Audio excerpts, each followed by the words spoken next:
Mírate. Eres un ser humano, y das por sentado que eres el único tipo de ser humano en el mundo, pero durante casi toda nuestra historia, no fue así. Había otros seres humanos. Otras especies, junto a nosotros. Los más famosos son ellos, los neandertales, y su historia es uno de los mayores misterios de la ciencia, porque en cierto momento, sencillamente, desaparecieron. Y la pregunta que nos persigue es, ¿fue culpa nuestra? Retrocedamos un paso. Los neandertales vivían en Europa y en Asia. Su nombre viene de un valle alemán, donde en el siglo XIX se hallaron los primeros huesos. Al principio pensaron en un hombre enfermo. No entendían que tenían en las manos otra humanidad, y vivían allí desde hacía muchísimo, casi 400.000 años. Eran más bajos que nosotros, pero mucho más robustos y fuertes. A igual complexión, eran más fuertes que casi cualquier campeón de hoy, frente huidiza, nariz grande, y muchos tenían el cabello rojo. Su cuerpo era una máquina hecha a propósito para el frío de las eras glaciales, y tenían un cerebro tan grande como el nuestro. A veces incluso más grande. Su vida era durísima. Los esqueletos muestran viejas fracturas curadas, como las de los jinetes de rodeo, porque cazaban a los gigantes de cerca, casi cuerpo a cuerpo. Hacía falta un valor enorme, y aquí se cae el primer prejuicio. Durante un siglo los imaginamos como brutos estúpidos. Nos equivocábamos de lleno. Fabricaban herramientas de piedra refinadas, con técnicas precisas. Sabían encender y controlar el fuego. Se cosían ropa de piel para el invierno, y cuidaban a los débiles. Se han hallado restos de individuos que vivieron mucho pese a estar enfermos o heridos. Uno, ya anciano y sin dientes, sobrevivió solo porque el grupo lo alimentaba. Enterraban a sus muertos. Con cuidado, a veces en posición recogida, dejaban señales rojas en las paredes de las cuevas. Una forma antiquísima de arte. Algunas de esas señales, en España, son más antiguas que nuestra llegada. Las hicieron ellos, solos. Llevaban collares de conchas y garras.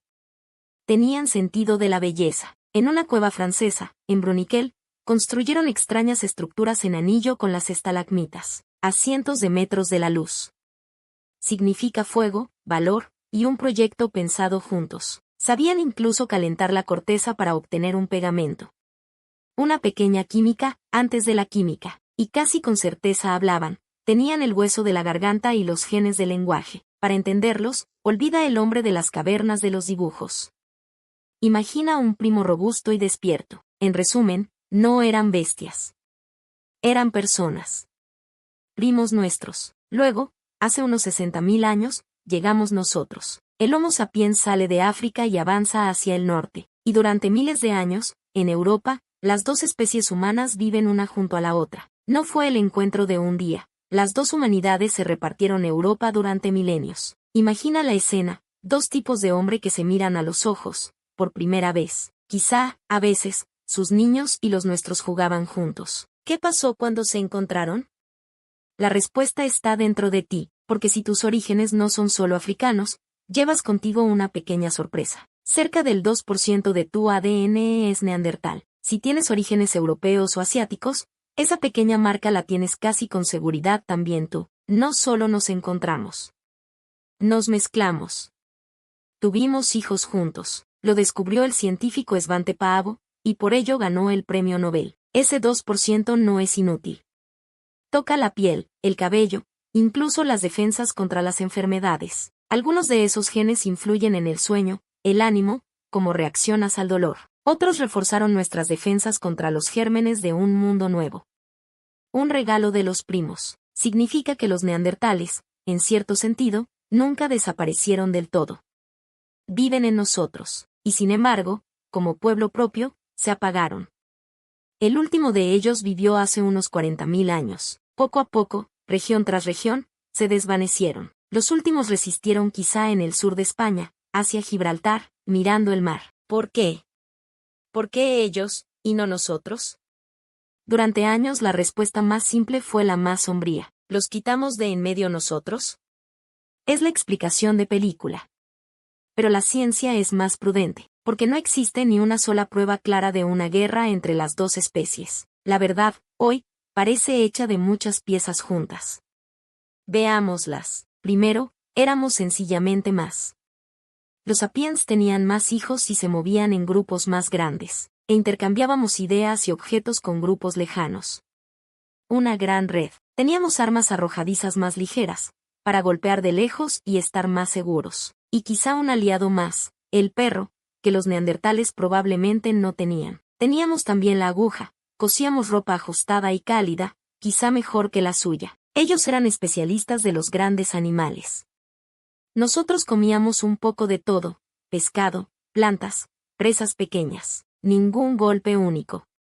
Pero muchas pequeñas ventajas que, en los milenios, cuentan. Segunda pieza, el clima. En esos milenios enloqueció, oscilando entre hielo y deshielo. Los animales que los neandertales cazaban se desplazaban o desaparecían. Quien era demasiado especializado tenía más dificultad para adaptarse. Cuando la comida escasea, un pueblo poco numeroso es como una llama en el viento. Tercera pieza, quizá la más importante, eran de verdad pocos, y dispersos. Vivían en pequeños grupos aislados, a menudo lejos unos de otros. Su ADN muestra poca variedad, señal de una población pequeña y frágil. Y a un pueblo así, basta poco para hacerlo deslizar, lentamente, hacia cero. Y hay una cuarta pieza, la más dulce y quizá la más verdadera, la absorción. Cada vez que una neandertal y un sapiens tenían un hijo, ese hijo crecía con el grupo más grande, como una gota de color en un gran vaso de agua, no desaparecidos en una batalla.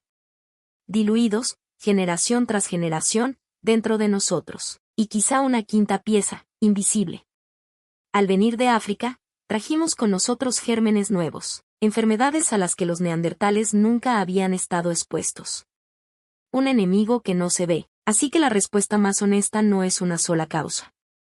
Son todas estas, juntas, no un solo golpe, sino una marea lenta, menos comida, menos número, más mezcla. Probablemente no hubo un día de la última batalla. Solo una última persona, sola, sin saberlo. Un último fuego que se apaga, y nadie para reencenderlo. Y hay algo que pocos saben. Los neandertales no eran nuestros únicos primos. En Siberia había otro pueblo humano, los denisovanos. Los conocemos casi solo por el ADN. Con ellos también nos mezclamos. Mucha gente en Asia y en Oceanía lleva una huella. Y en una isla indonesia vivía una especie humana de apenas 1 metro de altura. La llaman el Hobbit, un mundo minúsculo, con hombres pequeños y elefantes enanos.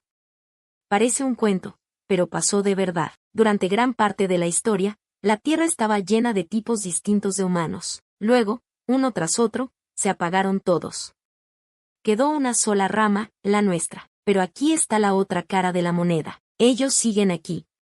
En nuestro cabello rojo, en nuestra piel, en nuestras defensas. Y da cierta impresión pensarlo. Podría haber salido al revés. En otro final, hoy en el mundo estarían ellos, y serían ellos los que se preguntarían por nosotros. La historia pasó por una encrucijada.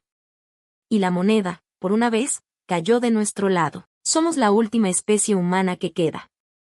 Y llegamos por un margen delgado. Piensa, si pones tu mano sobre su huella, encaja. Eran de verdad como nosotros. Crecimos creyéndonos especiales, únicos. La verdad es que somos supervivientes afortunados, no los vencedores de una guerra. Solo los primos que, por poco, quedaron. Si esta historia te hizo pensar, suscríbete, están llegando más misterios como este.